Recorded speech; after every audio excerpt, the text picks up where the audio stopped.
warahmatullahi wabarakatuh.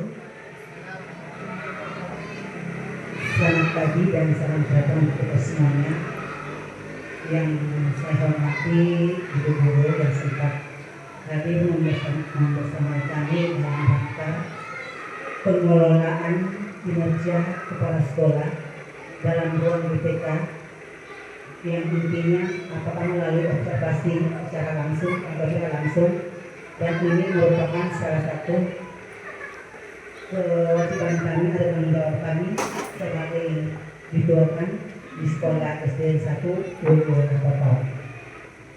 Berkaitan dengan itu, maka pada hari ini saya akan mempresentasikan atau memaparkan salah satu indikator kami di dalam praktik kinerja, yaitu praktik kepemimpinan, yang salah satunya prioritasnya adalah berpusat pada peningkatan mutu pembelajaran.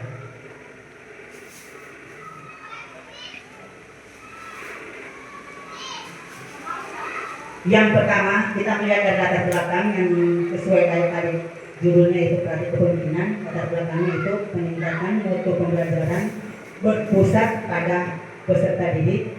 Yang kedua, penguatan budaya sekolah serta kolaborasi seluruh warga sekolah. Terujuknya, sebelum saya baca ini, di dalam pengelolaan kerja ini ada tentunya visi-misi kami sebagai kepala sekolah. Di dalam praktik kerja itu satunya visi kami ini, terwujudnya peserta didik yang beriman, berkarakter, berprestasi, literat, dan peduli lingkungan. Lanjut kepada misi. 1. Meningkatkan kualitas pembelajaran. 2. Mengembangkan karakter profil pelajar Pancasila. 3. Meningkatkan kompetensi guru.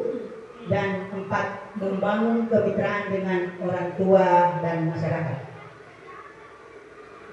Prioritasnya yaitu pembelajaran berdiferensiasi, literasi dan numerasi, pemanfaatan teknologi, serta supervisi akademik.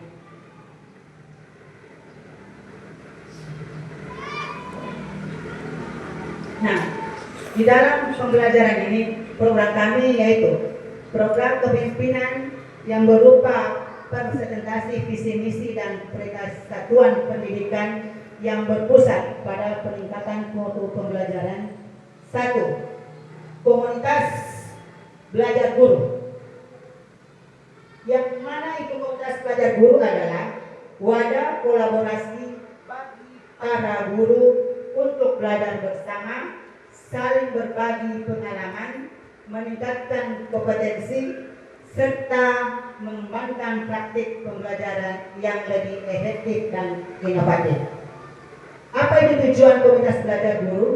Yaitu menciptakan budaya belajar sepanjang hayat di lingkungan sekolah, sehingga setiap guru mampu meningkatkan kompetensi pedagogi, profesional, sosial, dan kepribadian. Lanjut. 2. Asesmen diagnostik. Asesmen diagnostik adalah proses pengumpulan dan analisis informasi yang dilakukan pada awal pembelajaran atau sebelum memulai suatu materi untuk mengetahui kondisi awal peserta didik. Asesmen ini bertujuan untuk mengidentifikasi kemampuan, pengetahuan, keterampilan, karakteristik, kebutuhan belajar, serta potensi dan kesulitan yang dimiliki setiap peserta didik, sehingga guru dapat merancang pembelajaran yang tepat sasaran.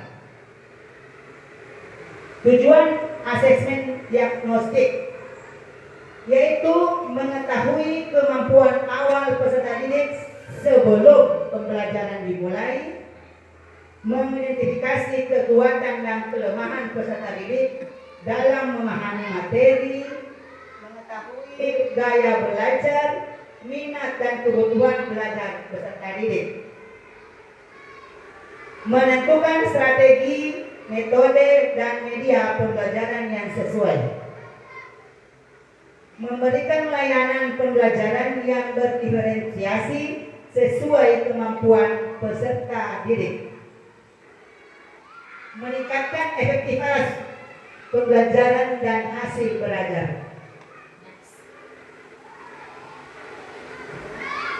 Proyek P5. Apa itu kepanjangan proyek P5? Yaitu proyek penguatan profil Pancasila. Adalah kegiatan pembelajaran berbasis proyek yang bertujuan membentuk karakter dan kompetensi peserta didik sesuai dengan nilai-nilai Pancasila.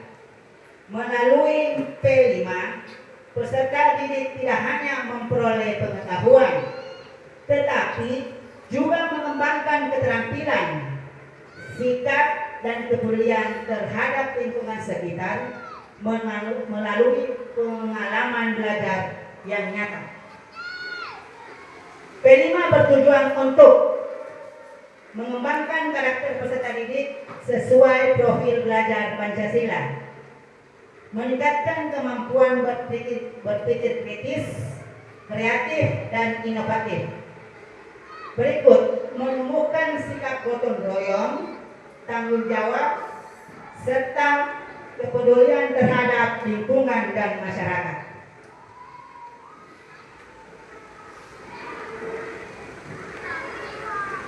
Ya, kita lanjut kepada monitoring dan evaluasi.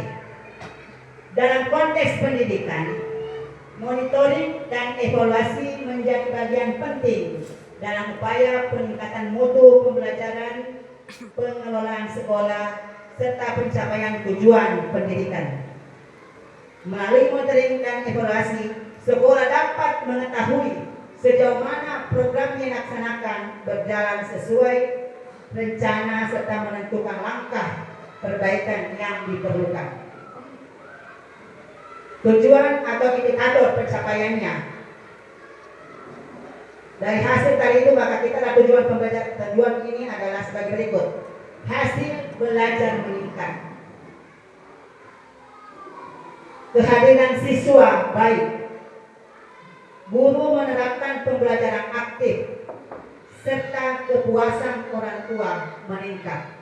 Itulah tujuan atau indikator pencapaian kita ini dalam praktik kepemimpinan kami ini. Kali ini semuanya tujuan akhirnya seperti ini. Yang melalui tadi itu ada beberapa yang saya bacakan itu, sehingga tujuannya seperti ini. Lanjut. Penutup.